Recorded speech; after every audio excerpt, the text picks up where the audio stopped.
Here's the systemic problem with nonprofits and NGOs. Let me just contrast it with business. In business, you set up a company, the company has to make revenue, has to make profits. And if it doesn't, it's going to go out of business, right? Because it'll lose money.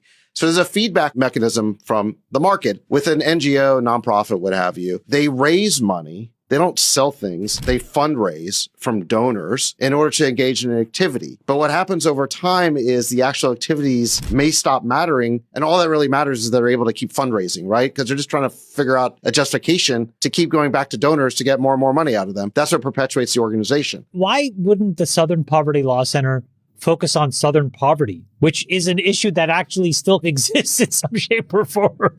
Why do you call it one thing, focus on racism, and then all of a sudden whip up fake racism? Here's my theory on it. I do think that at one time in this country, civil rights was a noble cause, a very legitimate cause. Of course it was. Of course it was. We had the legacy of segregation and Jim Crow, and there were groups that were set up to basically change that. And they succeeded. But again, no one in an NGO or a nonprofit ever declares victory. Exactly. When Obama got elected in 2008, regardless of whether you liked Obama or not or agree with his politics, I thought that at that point, most people could see that this was not a racist country. 100%. Whatever else you could say, the fact that the highest office in the land was not denied to anybody showed that this country was not holding people back based on their skin color. And instead of just basically packing up shop and saying, okay, we've achieved our goal, the goalposts all got moved. Remember, that's when the whole anti-racism thing started. Right. Was around Obama's second term. If they just said at that time, you know what, we're going to move the goalposts from equality of opportunity to equality of results. We're going to basically make everyone equal at the finish line, which is to say identity socialism. People would have said, no, we're not on board for that. So instead, they created this whole new terminology to justify it. And it's taken us years to unpack that and realize what's really going on.